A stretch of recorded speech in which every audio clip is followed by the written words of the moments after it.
Hey solos, I have a solo story for you that I am so excited for. I was going to save it for the Tuesday after Father's Day, but I just could not, just could not wait that long. So instead, ironically, it is the Tuesday after Mother's Day. Hi everyone, it's Samantha. Olaf may not know who Samantha is, but now you do, and welcome to Disney Solo Magic, the #1 podcast for solo travel to Disney World, now in its second year. As I said, I have another solo story for you, and I'm just so looking forward to sharing this with you.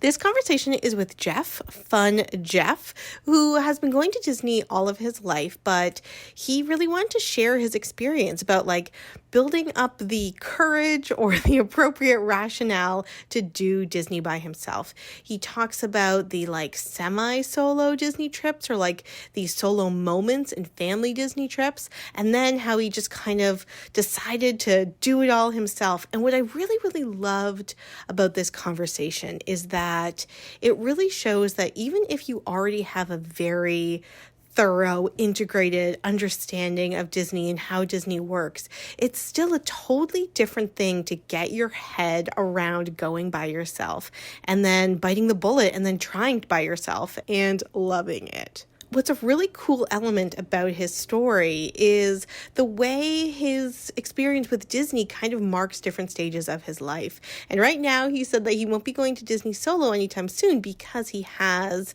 a young baby, what's a baby called when it's not like a baby yet, but it's not quite a toddler? Not like a baby anymore, but not quite a toddler. Anyway, that's his baby. And I've seen pictures of this baby, and the baby is cute. Very cute. So he isn't going to be going to Disney by himself in the near future because he is planning and saving kind of the idea of going to Disney with his son and his husband. And I just really love the way Disney can be something that transforms and morphs over different stages of life, and knowing that you can go solo at all these stages of life, I just think is really cool. And that's why I'm just really excited to share this conversation with you, and I couldn't wait till next month. Now, Jeff has shared his Instagram handle. It is in the link below, but he's not really a content creator. I, however, am, as you know, and you can follow me on Instagram, Facebook, and Threads. Those links are below as well. You can listen to this on Apple, on Spotify, and on YouTube. Please listen on all of them. Please subscribe to all of them. Please like and review and subscribe and thumbs up and comment and share and all that stuff on all of the platforms, because it really just helps get the reach out. I really appreciate this. And this podcast is launching present tense, active present tense, a Patreon, and I really hope you come and join me there. One of the cool things about the Patreon is that you get to watch the conversations, the solo stories, and I just really love that, because when people were coming to do the solo stories before I kept the video, they would be coming with their Mickey ears, and they would be coming to show me all the things around their offices that were Disney coded, and so now you get to see that. And so that's what happened with Jeff, and that's what happened with a couple other people that I've also interviewed. There's already videos up, and there's going to be videos up later this month and next month, because there's a whole bunch of solo stories. So again, join me on Patreon for that. It'll be really cool. The other thing about Patreon, especially if you are on the Dole Whip tier, which is $7 American or $10 Canadian, something like that, is that there is a bonus reflection on every episode, so you can check that out.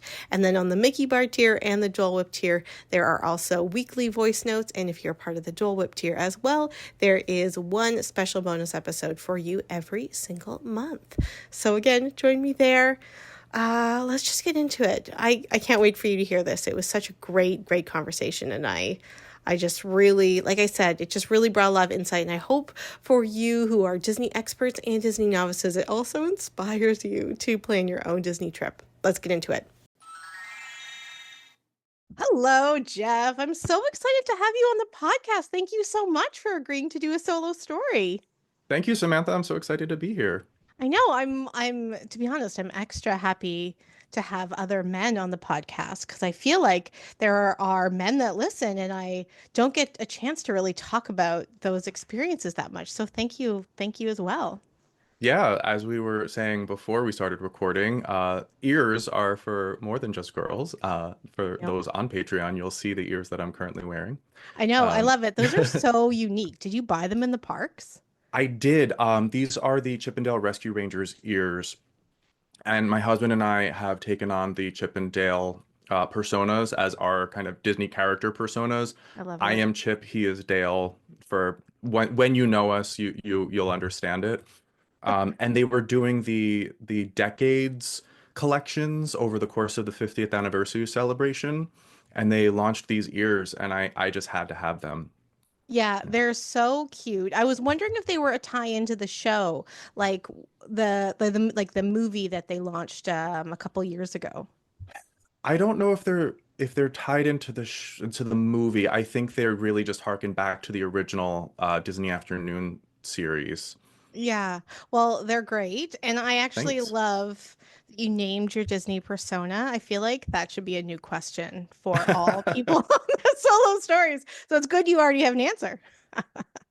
Yeah, there's not a lot of male duos unless you're thinking like Mickey and Goofy or something like that. And Yeah, my dad already has a great Donald Duck voice, so he's Donald. And we just kind of went with Chip and Dale, and we're rolling with it. I love it. I love it. So Jeff, can you introduce yourself, please? Sure. Yeah, My name is Jeff Finaro. Sometimes I go by Jeff Fun because I try to keep things fun. love it. And I live in the northern suburbs of New York City. I did live in New York City proper for about 20 years. And I guess my Disney story, we've been a Disney family for a very, very long time. We went, I think my first trip, I was a couple months shy of 3 years old. And back then, it was just Magic Kingdom and Epcot. And my grandparents lived in Florida. They lived about 3 hours away from Orlando, but we would go down and spend Christmas with them, and then we'd go up to the Disney World for New Year's. So we spent New Year's in the parks very many years in a row, had some really nice times. We were there the year Animal Kingdom opened, they did fireworks in the parking lot because they didn't want to disturb the Right. animals. I don't think they do fireworks at Animal Kingdom anymore for New Year's, but that was a really interesting experience. And then my parents wound up And so, joining. sorry to Oh, interrupt sorry, you, go. but Yeah, also like so unique because that is something that they won't continue doing because animal safety, etc. yeah, Yeah. absolutely. Um, so my parents joined the Disney Vacation Club in the late 90s, and that kind Disney's of best kept helped. secret then. Yes, yes. So well kept that everybody knows about it. And so we've been able to continue doing some really nice family vacations over the years. I now have two nieces. They are currently early teens, but our first trip with them was back in 2012. And my older niece was, I think, 2.5, and my younger niece was about 3 months old. So they remember it not at all. But it was so magical seeing it through their eyes. And I realized as I was prepping for this episode that that was one of my first experiences with solo travel because my nieces would get tired and they would leave the rest of my family would have to leave the park at 2, 3 in the afternoon. And this was back in the days of paper fast passes. So I didn't want to go back. I would stay in the park. The rest of my family would give me their key cards so I could redeem fast passes so I could go get a Tower of Terror fast pass with one person's key card and then go get a rock and roller coaster right next door with another key card. I love it. How old were you? I was in my late 20s, I Yeah. think. Okay. That sounds about right. Yeah. So, I had the energy to run around the park, but I kind of did build in some solo travel even though I was with my family. And I had a great time. And I never, at the time, I didn't really think about it as, oh, I'm going to Disney all by myself because I wasn't. But I did have this sort of solo experience within a larger family experience. Yeah, I think that's really interesting because I think the idea of going to Disney solo can be really intimidating for a lot of people. But if you are with a family, you might be able to notice, just like you said, when you are like doing solo travel, or you can be really like explicit about that. Because I know I would go with my mother and she would go to sleep at like 5 o'clock. And I'm like, well, I'm going to go to Epcot and do some more like food booths and things like that. And thinking, okay, this is a little bit awkward to be here by myself, but then like, oh no, it's not awkward at all. And if you start to look around, you realize actually how many people are there by themselves. And so that's kind of cool that you realize that there were like moments where you could just kind of have fun by yourself. And I'm Yeah. sure too that it was kind of a nice break from the very family oriented experience that you were having because you were there with toddlers and babies. Yes, and when we travel, I'm very much the cruise director of the family, so I'm Right. the one that's planning everything and doing all the logistics. So to be able to have a little bit of time to myself was really nice. And in future family trips that actually came in handy also. I actually proposed to my now husband in Epcot Ooh, in 2017, again on a family trip. So Disney kind of somehow became a bigger part of our lives since then, because there was a good chunk of time where I wasn't a kid anymore, I was a young adult. So going to Disney World wasn't something as regular. But then we did this big family trip in 2017 and I decided, okay, this is the moment to propose. We had a delicious dinner at Monsieur Paul in the France Pavilion back when it was still just moderately expensive. Now it's just obscenely expensive. But right. back then it was a very nice dinner. And then afterwards, as we were leaving, a cast member was cleaning up, and I was like, "Hey, can you take some photos for us?" And popped the question, got on down on one knee, et cetera, et cetera. The rest is history. So it's also fun to. That's kind of like our spot because it's just in the back of the pavilion, and it's just sort of like a nice little quiet spot for us, which is really sweet. That's really nice. That's really nice. What a lovely memory. And because it is very much a signature restaurant, it can kind of be like encased in that story too, right? It's, Yep. yeah. Yeah. So tell me about your trip going solo, when you were like explicitly going solo, because now that might not be the case so much because you have a little girl too at home, right? Actually, we have a little boy. Oh, a little boy. So it sort of stemmed from a couple of trips all combined. So about a year and a half ago. No, what year is this? It was 2 years ago. I literally have no idea. Like Yeah. it was COVID last month. Was it a decade ago? Was it like half a decade ago? Literally no idea. Time kind Yeah. of I stopped mean, then. the 90s were 15 years ago, right? 100%. 100%. The 1950s was 50 years ago. Oh, absolutely. Yeah, Yeah. 100%. Yeah. So 2 years ago, I got a promotion at work and I was very happy about it. And it came with a nice little bump. And there were two work conferences that were happening in Orlando that same year in 2023. And I, one of them I knew I was going to, and the other one I had a feeling I was going to get to go to. And my parents spend the winters in Florida.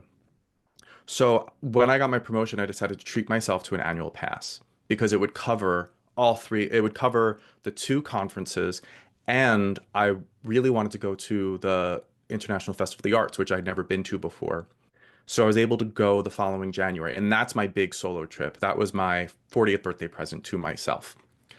So we did the first conference trip. My husband was able to join me. So sorry, no solo stories there. But we had a great time. Good. And Excellent. the second trip was in September, and it was a solo trip. I was there with two coworkers, and this is another kind of make solo trips out of what you can, kind of like make hay while you can, because there were a couple of evenings where we had things to do for the conference, but there were also times where I was free. And because I had the annual pass, it was really easy to just go around. So I Hi. flew down. Yeah, well, Yeah. the day before the conference, we had to fly down the day before, right? So we could be ready to go the next morning. So I flew down super early, had a lovely 6 hours in Epcot that day, and I did the things that I wanted to do. because all I only had 6 hours. There was one night where the conference actually bought out Animal Kingdom, which was super cool. Beforehand, I had some time, so I was like, you know what? I'm just gonna go to Hollywood Studios for a couple hours. And I spent a glorious 90 minutes in Hollywood Studios all by myself. Love it. I did rides that had no wait. I got dinner that I was able to expense because I was traveling for work, and Yes. Yeah. it was still a work dinner, Yeah. regardless of the fact that it was at Woody's lunchbox. I love that so much. Did anyone ever say anything? Like, what is Woody's lunchbox? No, nobody Okay. just approved. And then I met my coworkers at Animal Kingdom and I waited 45 minutes for them to just get there. And that's when I was like, this is why I do things solo. Yeah. I also, on that trip, I was able to go to the Not So Scary Halloween party. And I Cool. had mentioned it to my coworkers, like, hey, this could be a really fun night. And they're like, oh, that sounds great. And then nobody mentioned anything. So I just casually bought my ticket by myself. And then maybe 5 days later, the night was sold out. So I'm glad I did that because I had a blast. So I know you've talked about going to the like the after hours or the special ticketed events, going solo. Highly recommend. I had the best time. I dressed up as Sorcerer Mickey with this shirt that I'm wearing right now because this is the imagination symbol from the Imagination Pavilion. It says some imagination, huh? Which is what he says at the end of Phantasmic. So I dressed up as Sorcerer Mickey, just kind of more Disney bounding. I really love the Dapper Dans and the Voices of Liberty, so I made sure at the Halloween party to find the Cadaver Dans because I'd never seen them before. I got to ride Space Mountain, um, and in totally in the dark, which I'd never done before. And then later I did the People Mover because that is a must do for me any trip. And the lights were on Space Mountain, which I had never seen the lights on. It's terrifying, like how close all of the tracks are. That's why the lights are dimmed. Yeah.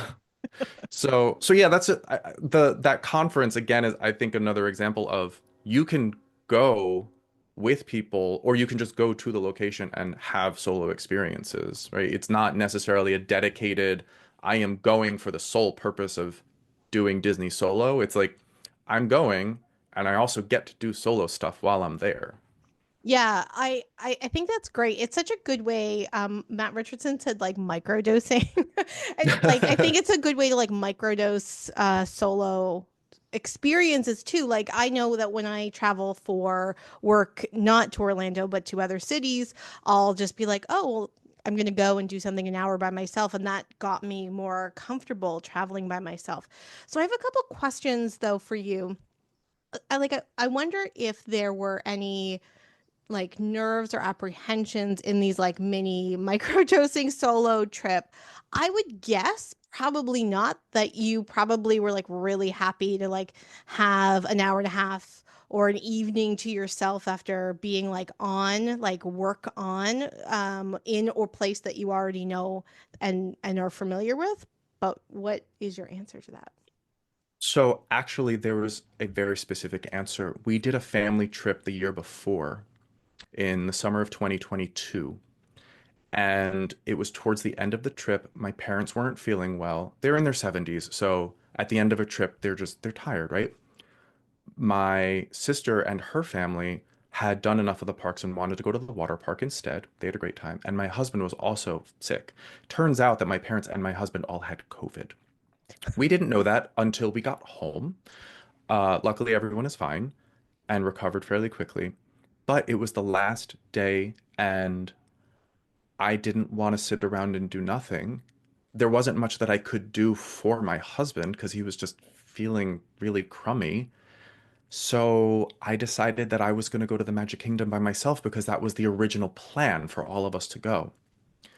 It wound up being the day where there was a Halloween party at night. So the Magic Kingdom closed early, which, pro tip, those are great days to go because there are really low crowds because there's no fireworks. So everyone avoids the park. I went by myself and I had the best day. And I love that. that's when it kind of clicked that I can do this by myself. And again, I did the rides I wanted to do. I got to wait and watch the parade because it's super fun. Again, I sprinted down Main Street to find the Dapper Dans because I have to. I got snacks in places that I wanted to get snacks. I didn't have to worry about, do they have chicken fingers here because my nieces are picky eaters. It was just, hey, this is what I want to eat, so I'm going to eat it. And I closed out the day. We were staying at the Old Key West Resort. That's my family's home resort for the vacation club. And we had dinner plans that evening. But instead of just going directly from the Magic Kingdom back to Old Key West before dinner, I wanted to ride the monorail. We hadn't ridden the monorail during the trip because we're not on the monorail, and to me that's an attraction. So I left the park a little early and I rode the monorail, and then I swapped at the TTC and rode the monorail all the way to Epcot and had the best time just sitting there, enjoying taking it all in. I love the swoop you do as you go around well, what used to be Future World, and you get to see the panorama as you go around Spaceship Earth. Yes. And it was just like the perfect little cap to the end of my park days. And then I just hopped on the bus, got back to Old Key West. We did our family dinner and we went home the next day. So I that love trip, that day kind of solidified in my mind that yeah, I can do this. I did it for a day by myself. I could do a whole trip by myself.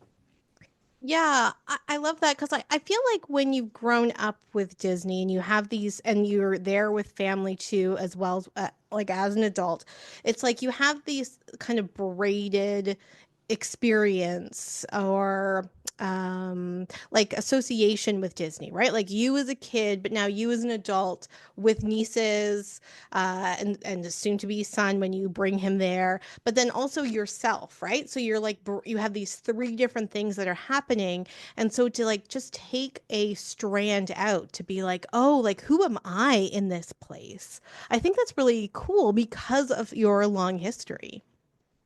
Yeah, and now I feel like I needed that experience to sort of give myself permission to Mm. do it again. And I kind of struggled with it. Like I said, I did my big trip in January of 2024, and that was my 40th birthday present to myself. And I struggled with, is this something that I should do? You know, I asked my husband, "Do you want to join me? Because it would be really fun." And he said, as much as he would enjoy going, he knew that I kind of enjoy Disney a little bit more than he does. Hmm. And that's okay, right? Like we had already been the previous summer. So he's like, "Don't worry about it. Just go. Have a great time." And I was able to rationalize the trip by spending time with my parents first, right? And I stayed with them in Florida for about a week and a half. I worked from their house because I was able to work remotely. And then I went up for 4 glorious days. Um, I stayed at the All Stars, just kind of did it all. Like, Classic. yeah, yeah. And I The best part knew about I the All-Stars is that you're at Disney, right? exactly. Yeah. And it was fantastic. And my room was comfortable. And I didn't have any problems. I guess I missed on the cheer competitions that everyone complains about. I had a great time. And I also knew, as you said, our son was born at the end of August 2024. So I also knew that that solo trip was going to be my last opportunity to go for a period of time until he's Mhm. old enough. And I've already been planning his first trip in my head a million times. But I wanted to make sure that I was able to experience the things that I wanted to do. And like I said, I had never been to the Festival of the Arts. I had an absolute blast. I know you had said on a previous podcast that you're not a big fan of the Broadway concert series. Oh, it's like, It's not really your music. it is, but it's just not. I don't prioritize it the way I do if there's like a band, but I do love Broadway music. Yeah, yeah. And I'm the exact opposite. I grew up like I was a musical theater performer. That was my first career. So I loved the Broadway concert series. I went to it twice during my trip I and saw love two that. different groups of performers.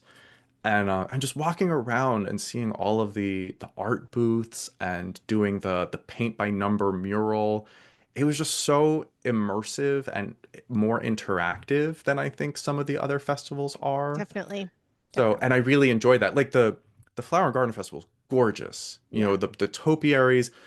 and the flower beds, but you look at it. What I love about the Festival of the Arts is you can engage with it a little bit, which Yeah, is I really love neat. that. That's a really great distinction. Okay, I have a lot of follow-up questions. Yeah, But I should just say, I think the reason why I don't love the Broadway performers at the Festival of the Arts is because I don't really love Disney Broadway musicals, I think maybe. I that's think my fair. experience with Broadway musicals like for Disney have been kind of lackluster, but yeah. Yeah, I And find there and are I think I may have mentioned this, sorry to interrupt you, no problem. that I saw siblings that played Aladdin and Jasmine. Mm, And so they like obviously they can't enact their whole roles because they're siblings and they do different productions. And so maybe that was part of it too, that it really felt, I mean, neutered isn't really the right word, but like there was just something that I was like, nah, I could have missed this. Yeah. one of the groups I saw, it was Heidi Blickenstaff, who I had seen on Broadway before she became a Disney person. And I forget his name, but he was the original Bert in Mary Poppins on Broadway. Oh, wow. And the two of them have been doing this kind of Disney on Broadway concert series for a while. Their chemistry was just phenomenal. Their performance level, it was so easy breezy for them. They were having the best time. It was Oh, like that. we were chilling in their living room, and it was great. I saw another performance, and it was the two performers, it was their first time doing the concert series, and it was a little um it was a little kind of close to the vest. They weren't Yeah. as comfortable. And so I'm glad I went back the second time to see the other performers because it was a totally different show. Yeah, that's awesome. Awesome. I'm really glad that they are able to showcase though that type of performance during Festival of the Arts and that they didn't just replicate because like the Garden Rocks series is I mean there's really no difference between that and the Food and Wine Festival music series. I can't remember the name other than the Food and Wine Festival. They're able to get bigger names because they've been booking them longer, but like Mm. there isn't really no distinction. So I'm glad that they brought in um an idea that better represents the different types of arts that there can be. Yeah, yeah, I agree. Yeah. Okay. I have a ton of questions, follow-up questions for you about the trip. But the first one I want to start with is you mentioned some like nervousness and hesitation, and I wonder if you could talk about that more because it seems like you wouldn't be nervous or apprehensive or have to like build yourself up for it because it's a place that's already familiar to you. Like it's one thing to go solo to a place that's not familiar, but it already was familiar. So could you talk a little bit about your nervousness or hesitation and like what that like what that was about for you if you're comfortable, obviously, whatever you're comfortable. Yeah, that's it's really interesting because you're right. It is a place that I'm very familiar with. You know, we've been on tons of trips before, but I I think it was sort of giving myself permission and Mm, then making myself feel like I was welcome as a solo traveler. Um, interesting.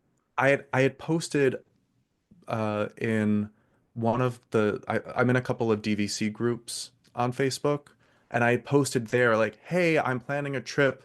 Um, does anyone have any tips?" And they recommended, "Oh, there's this solo travelers group. You should join that." And I did, and then I saw this pun intended whole new world of other people who were in the same boat as me. And I was Mm-hmm. seeing other people saying, I just got back from my trip and it was at the absolute best time. And other people like me saying, this is my first time and I'm kind of nervous. What do I do?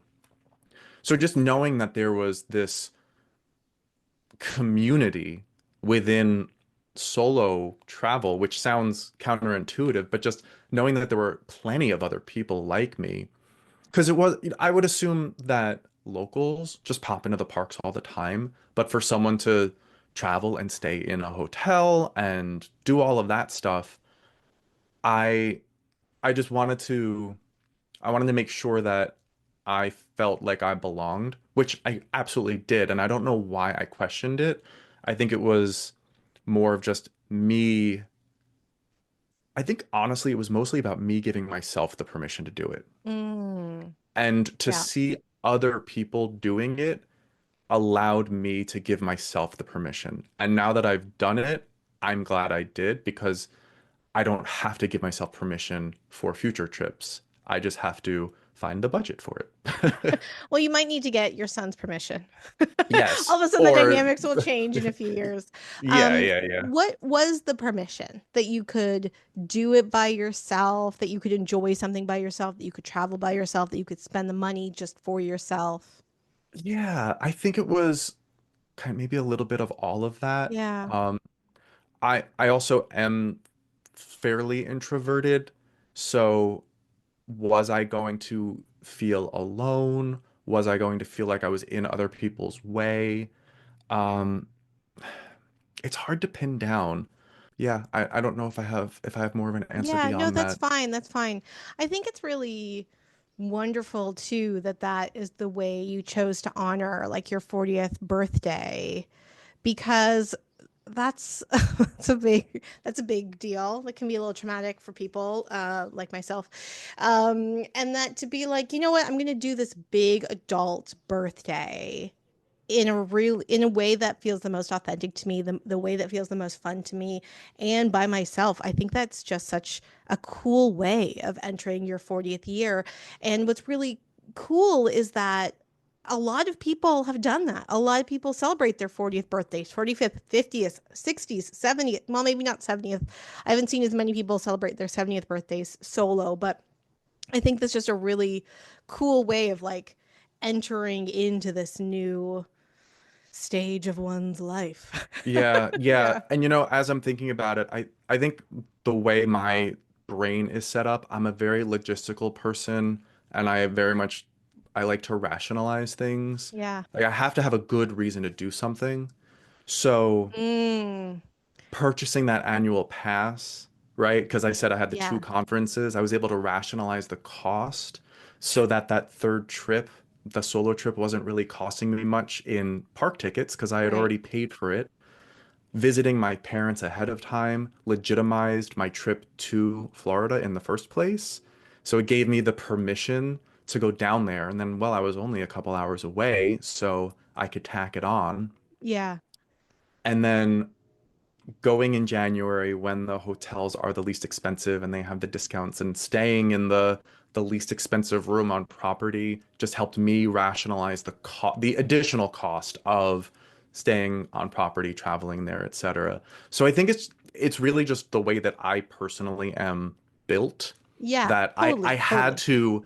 I had to cobble all of this together of, well, I can rationalize this expense and I can legitimize this logistical thing. And well, it's only my birthday's in February. I was like, well, it's less than a month before my birthday, so I can sort of call it an early birthday gift to myself. And So I all of a that sudden it's like, I would be a fool not to go to Disney on this trip. Like, look how that happened. right. And now that I did it and I went through all of those machinations in my head of this is how I have to give myself the permission.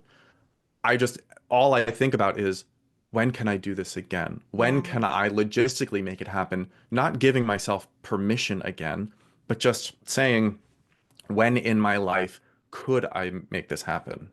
Yeah. Yeah. Yeah. Yeah. I think that's really awesome. One of the things that you said about like I don't know if I would feel welcome as a solo traveler. I think of this book that I read when I was learning to tie my shoes. It was a like a golden book, like with the gold Hmm. on the thing. And the protagonist, the little boy, he was learning to tie his shoes and he couldn't do it and he felt really like, stupid and behind or whatever. And then at the end I guess his teacher pointed out that like everyone actually was having difficulties tying their shoes. And there was an illustration of like all the kids' feet underneath the table at school, and they all had different strategies for not having to tie their shoes.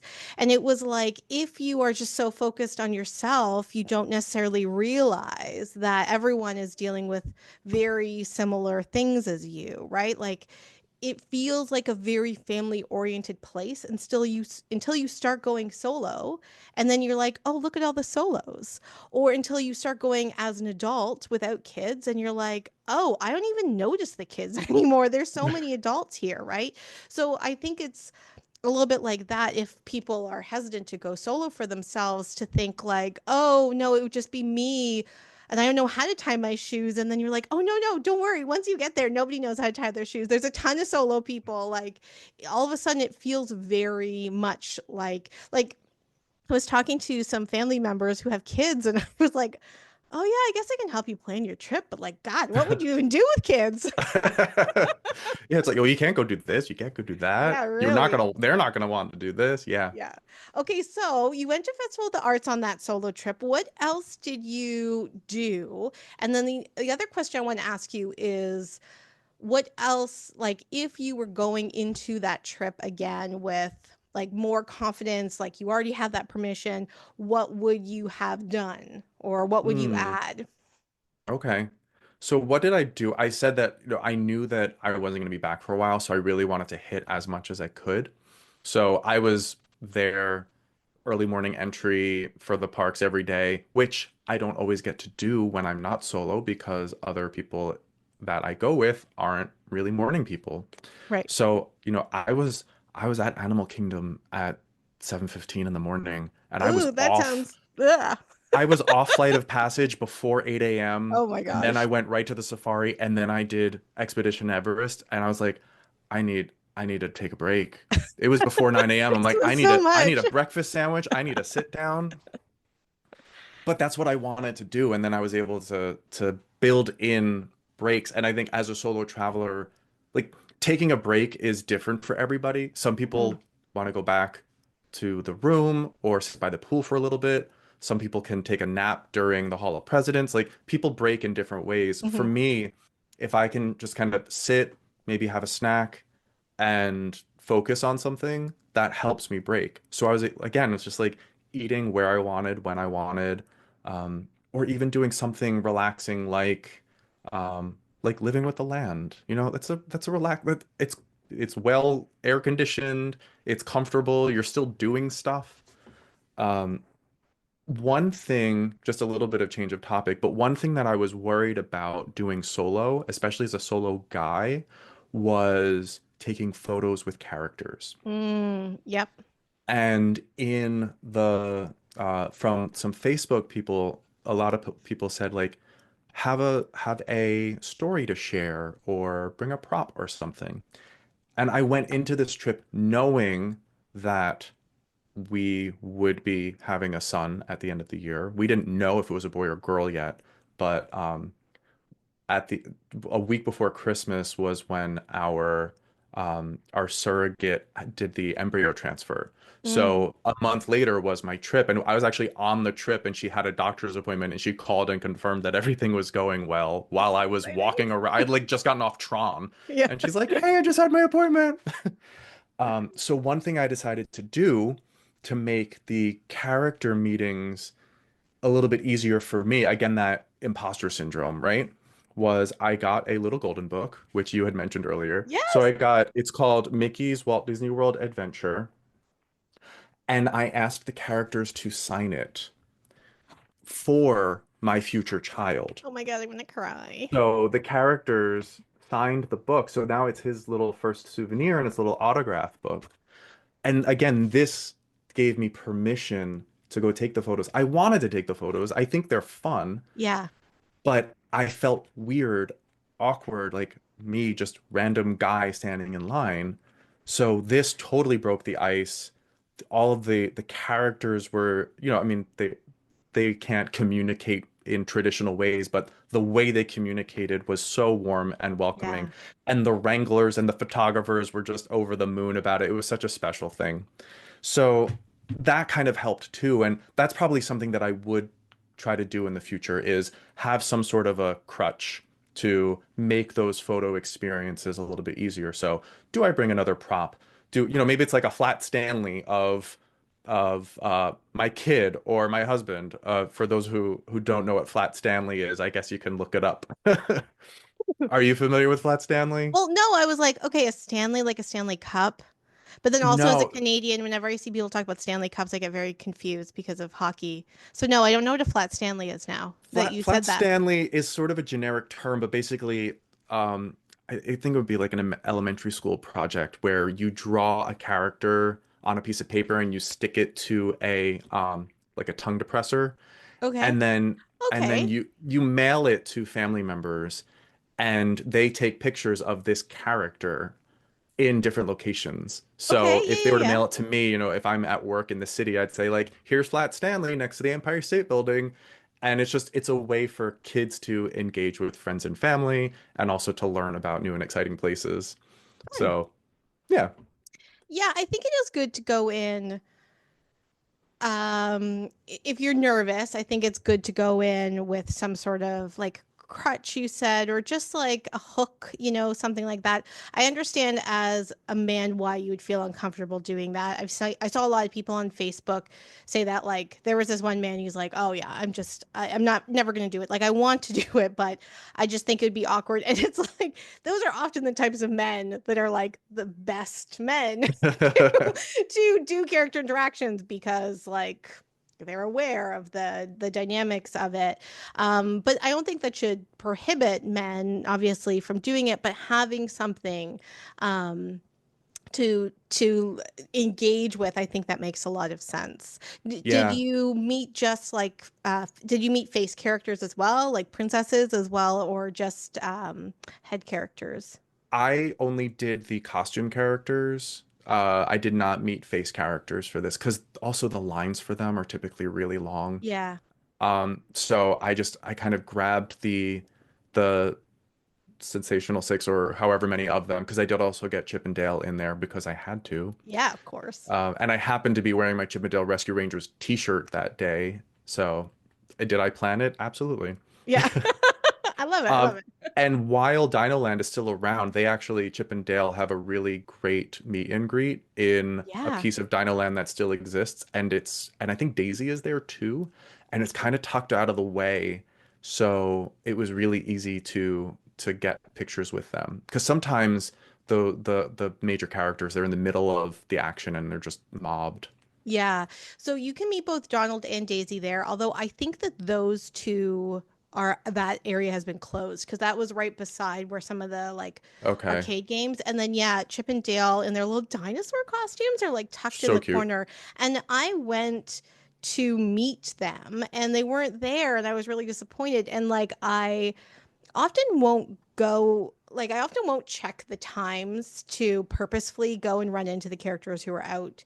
But if I like bump into them, that's great. But I did for Chip and Dale because I want to see them in their little costumes and nobody was there and I just kind of like walked around and then I left. But yeah, that's a really cute meet and greet. I wonder what they're gonna do with those little Chip and Dale dino costumes after. I don't know. I don't know. But sort of like again with the wait times thing was, to see Mickey and a lot of them at the Magic Kingdom is a huge wait. But I was able to knock out a few of the characters. I saw Mickey and Minnie in the Imagination Pavilion. And they were Yeah, that's again right. like Yep. I think they probably moved now. I think Yeah, they've they're maybe not there moved into anymore. Yeah. Communicore Hall. But at the time, and it was enough out of the way where there wasn't a huge line.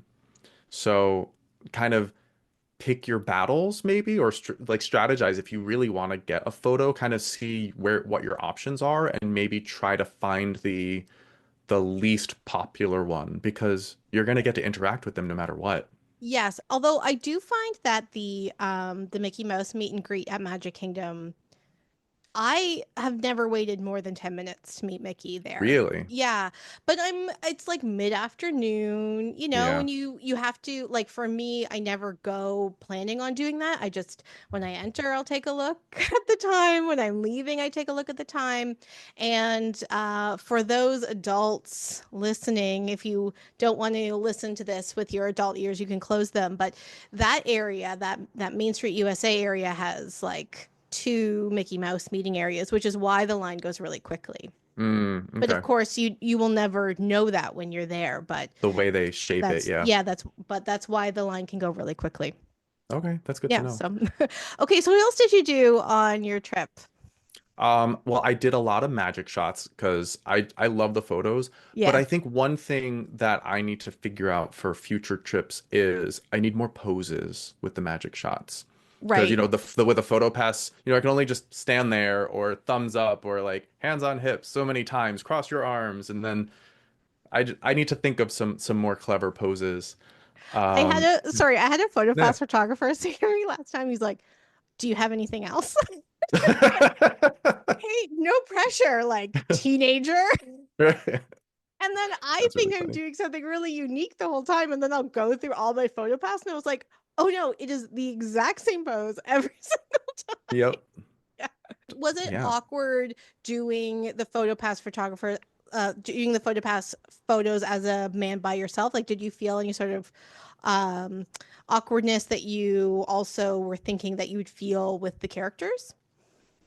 Sometimes it depended on the photographer because sometimes Mm, the photographer was super friendly and they had the magic shot and they wanted me to have the best day, and other yeah, times they were a photographer and they were taking photos. right. Yeah. And so sometimes I just stood there, got my photo and had a nice day, but other times it really it depended. It was a little awkward for me to just go up and be like, "Hey, I'm taking a photo all by myself." But at that point, I already was realizing that this is my trip and I can do whatever I want to do, and this is what I Yeah. want to do, so I'm gonna do it. Yeah.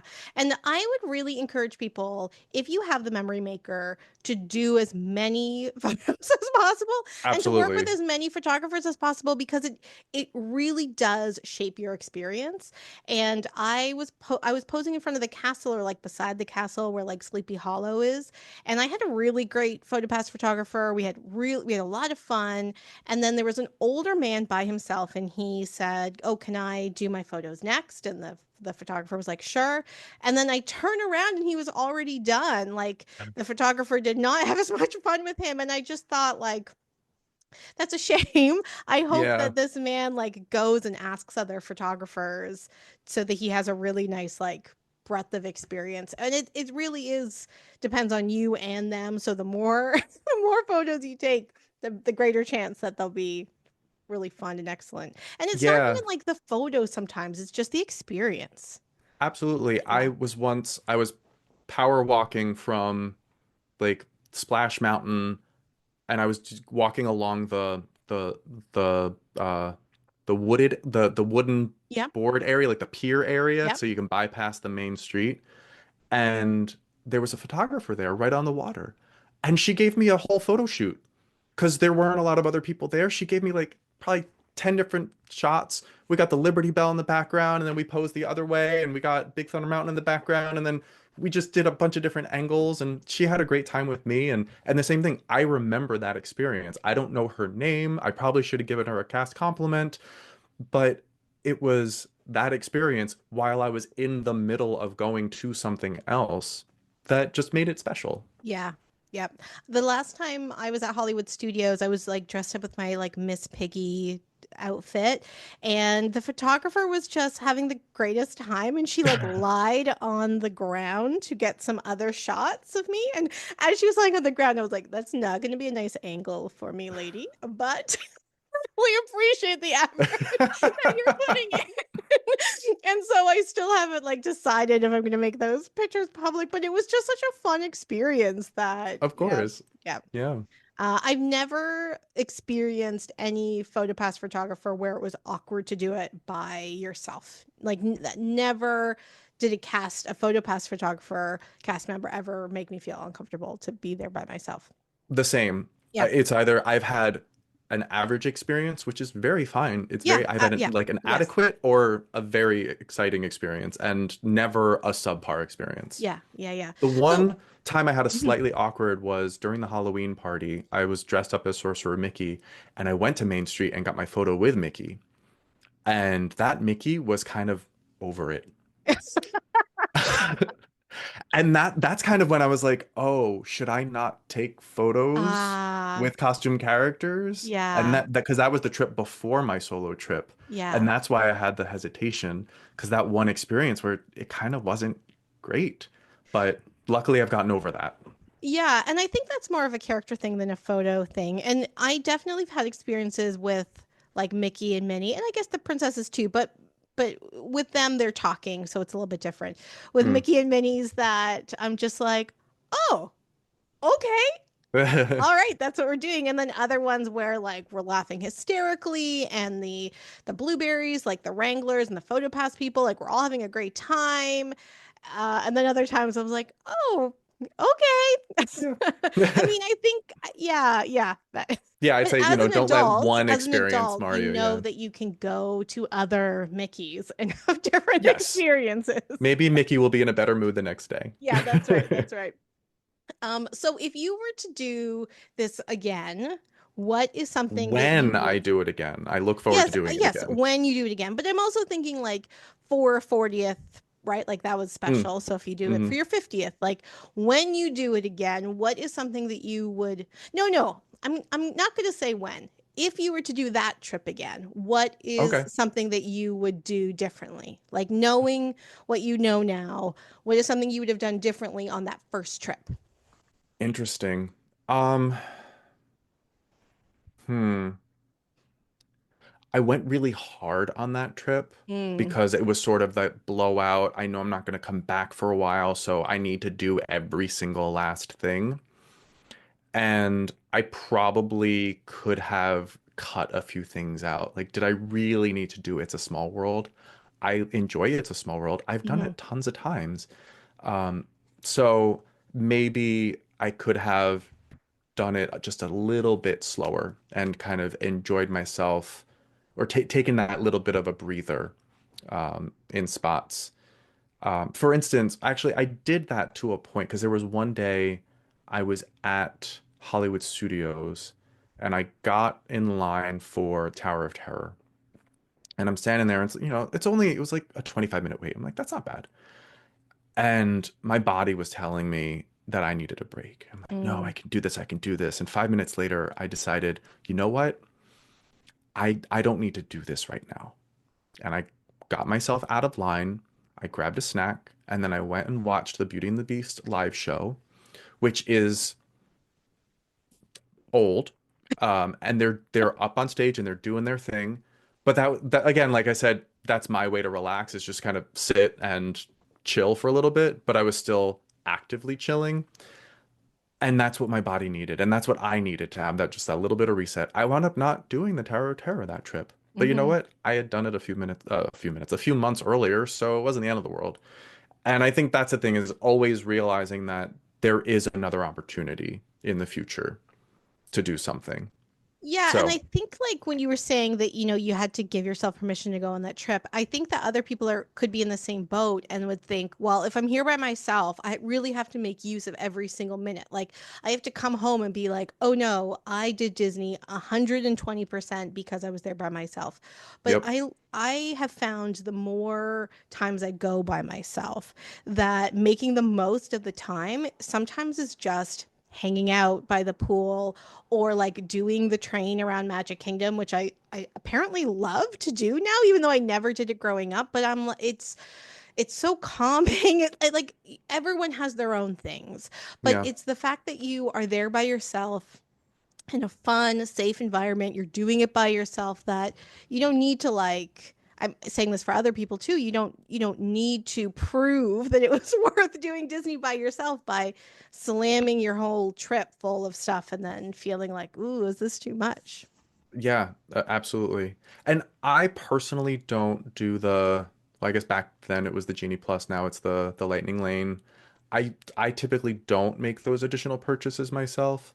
So when I'm waiting in the standby line, I'm looking for hidden Mickeys. I'm looking for Yeah. the fine details. So I do get to have that alone time or get to experience things a little bit Yeah. slower because I'm not just sprinting from, like doing this and 10 minutes later I'm on the next ride and 10 minutes later I'm on the next ride, which some people love to do and it's Right. a very Right. efficient use of time. Great. That's not how I choose to plan my day. So I do get a little bit of a break in between.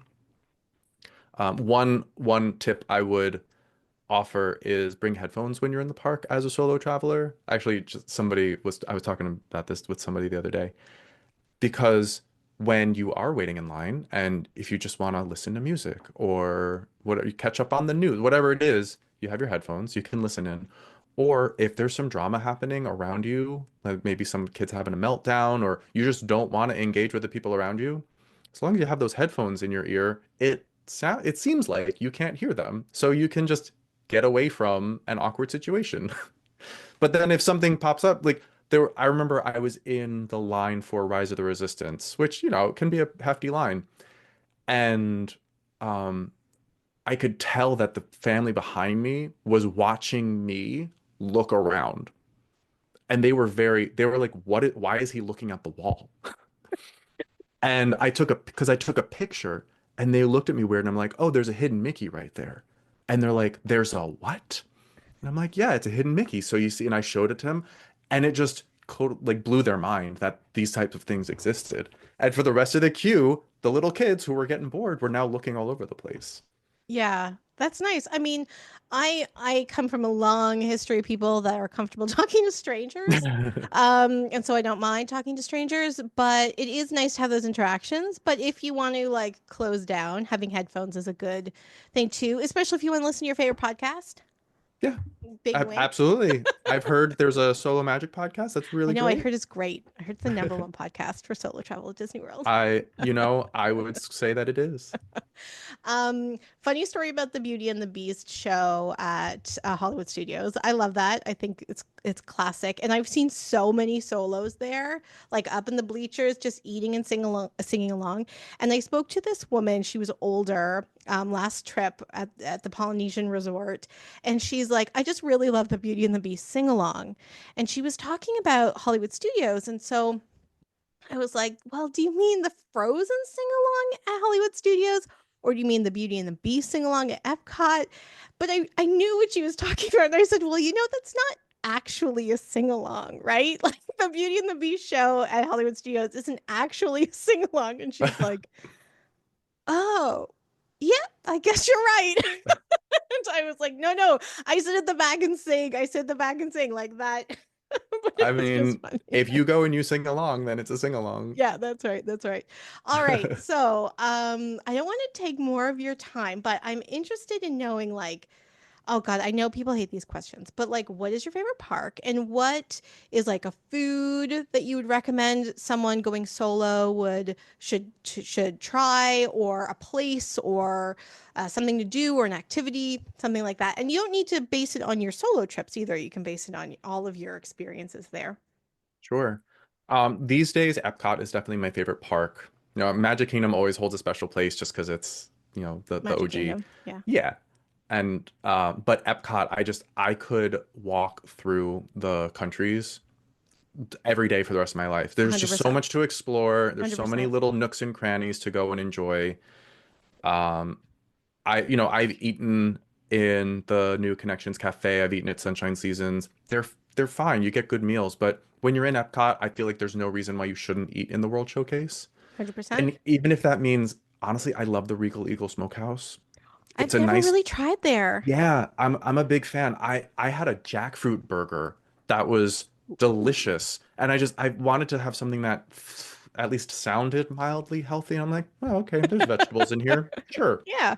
But it was delicious, and I've had other meals there. And I think you had mentioned in a recent podcast about how you need to anchor your festival days with a Yep. meal, and Hmm. I absolutely agree because I've tried Yep. to snack my way through the park, and by booth number three, I'm like, I need to eat a real something. Yeah. So I love the Regal Eagle. I'm a big fan of Katsura Grill. I'll get like sushi or tempura or something in Hmm. the Japan Pavilion. If you want to do a sit down, the new creperie in the back of France, 100%. they So I yeah, think I actually, because the Flower and Garden episode was so long that I cut out the section where I recommended some restaurants. So I'll do that section again. But yes, that's such a great sit down restaurant because it's air conditioned. There's bathrooms mhm. in there. You can get something small, you can get something big, and you can just calm down. What I wish was that they had because they have the crepe window Yep. also, but they have a very limited menu there. I wish they had more items that they offer in the sit down restaurant at the Mm, window. But then it just means that you need to go have a sit down and force yourself to take a break. I did the prefix menu there yep. once, which is you get I think you get like a salad or soup, and then you get a savory gâteau, and then a sweet crepe for dessert. Yep. And man, that was a hearty meal. It was delicious. Big fan.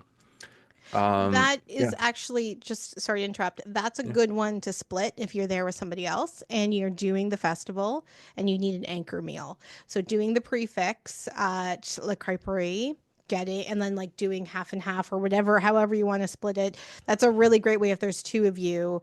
One person, it might be too much if you still want to do snacking, but yeah. yeah, yep. And then I also, like I said, I love the Dapper Dance. I also love the Voices of Liberty, and those are a must do. I will plan my day to make sure that I'm in the back of Epcot to catch one of their shows. I think they're absolutely gorgeous. And you like their new costumes.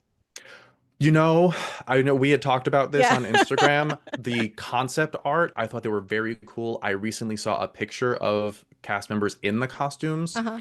and don't love them quite as much. Okay. Yeah, they kind of look like paper cutouts when they're Yeah. on them, which was Yeah. surprising. I thought that they they're very close to what they could be. They have potential. Yeah, I mean, as someone interested in both fashion and history, they're so historically incorrect, but also like the fabric choice was historically incorrect. Because they're Yeah, using, I think that they're using the same material that they were using for the PhotoPass shirts because it's a recycled plastic, which is cool, but also, anyway. it doesn't look as high class as the group sound is, right? Like the feeling Yeah, that they yeah, that's right. evoke is very not high class like hoity-toity, but sophisticated and Yeah, totally. elegant. Yes. And yeah, the fabric isn't elegant. Yeah. Yeah. Well, Jeff, this has been so fun. Is there anything else you want that we didn't cover that you want to make sure that people know about you or solo travel or like going to Disney World, especially with all your experiences, not just solo? I would say just go. If it's something that you really want to do, just do it. If you need to, like me, and rationalize every last bit of it to make it happen, then figure it out, rationalize it. It was so worth it. And um I think it's also okay if you only do it once or a couple of times. I think I've heard so many of your interviewees who talk about going so often, and I love it. And I don't know that that's in the cards for me, but I still consider myself a solo Disney person because I have gone and I look forward to doing it whenever I get the chance. I may not be able to go for a decade or more because I do have a 7, almost 8 month old, and eventually he's probably going to be my plus one for a lot of those trips. And I'm Well, very okay with that. I think that I think that if you probably didn't have a baby now, you probably would have already gone again. Oh, absolutely. Yeah. Yeah. I think it's just actually the time of your life that it is because I know a lot of people that said, "Oh, I'm only going to do it once or I'll do it for this one special thing." And then you're like, "Oh, sorry, was that amazing?" Yeah, okay, we're going to do that again. I know somebody that I've talked to on Instagram and she was really hesitant and then and then she had a good time and then she sent me a message after. She's like, "Oh, by the way, I booked going solo again in like 2 months." I was like, Yeah. haha, everyone comes back. So, yeah, I think it's just your stage of life right now. Yeah. Yeah. And that's okay. Yeah, A no, lot of people go through totally. this stage of life. Yeah, no, exactly. And it will be a whole new world when you start taking your son and then you'll start going by yourself again, right? Like there'll be Yeah. a bit of a balance for that, which is really exciting. What is one thing you really want to do with your son on his first trip? Oh man, everything. I'd love to do get him a haircut at the barbershop Yeah. on Main Street. He was born with a full head of hair, so unfortunately we couldn't wait for his first Okay. haircut to be at the Magic Okay. Kingdom. But I would like to do that. My nieces did the Bibbidi Bobbidi Boutique many, many years ago, and I'm like, this is kind of that adjacent. It's something Yeah. special for Yeah, for yeah, yeah. boys. But I imagine us walking down and him seeing the castle for the first time and just sort of taking it in. Like I don't want to rope drop the very first day that he walks into Magic Kingdom. I want to just go in, take it slow, let him experience and just see it through his eyes and just see all of the magic come to life. Because I've seen it through my niece's eyes, see that magic come to life. And Yeah. it's so special. And to be able to do that, like to ride Dumbo, right? To Yeah, do yeah. those classic things. Hopefully he'll be able to handle the Haunted Mansion because that's my husband's favorite ride. But when you're like 2, 3 years old, that might be a little bit much. But just to be able to start making those memories with him right Yeah. away. And by right away, I mean we're probably going to go when he's close to 3 years old. So Mhm. we still have a decent amount of time. Doesn't mean I'm not planning it, but figuring out how to make those memories and with my parents, like him enjoying it with his grandparents and with his cousins Yeah. is be really, really special. Yeah, that's really great. I'm really excited for you to be able to experience that, but especially because it is this generational thing now. So, Yeah. yeah. I will not put him on my shoulders for the fireworks. I will not do that to the people behind us. I promise. Be like, "Oh, oh, oh, sorry." Jeff, this was so fun. Thank you so much for sharing all your solo experiences and like your vulnerabilities that you were feeling about that. I think that it's a really interesting story that other people are going to find so useful in thinking about their own solo travels, that like it's okay to feel that way. It's okay to like have to give yourself permission and rationalize it. I should just say that I'm the type of friend that if like you take shopping and you're like, "Oh, should I get this?" I'd be like, "Yeah, that's great." Like it's not for me to say no. It's your budget. It's your taste or whatever. So if anyone needs rationalizations to go solo, like you can always ask me. I'd be like, "Oh, that sounds like a really good reason." Maybe Jeff too. So, Yes. Jeff, do you have any social media that is public if people want to follow you and hear about your life? Yeah, I'm on Instagram at FunJeff. I will say I don't post there too often these days, but if you scroll back, you'll see some of my past Disney trips, including my solo trips. I have some story highlights like from my archives, so I'm happy to connect with people there. I do Facebook, but again, I'm not as active, but I am in some of the groups. Be happy to connect with people there too. Cool. Well, the Yeah. links to those will be below. And again, thank you so much, Jeff. This was really awesome. We talked before we started recording about some of the Easter eggs behind you, your ear collection and your virtual run medals back there.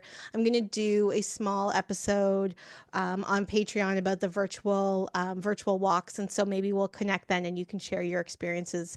Because as a Canadian, it's so difficult to get the medals. Like it's Oh impossible, yeah, actually. yeah. So it might be interesting to talk about that as well. So anyway, Yeah, and I thank just you. I just Yeah, signed up for the virtual series for this summer too. I know there's a few solos that have, which I'm really happy and excited about and wish Yeah. I also could.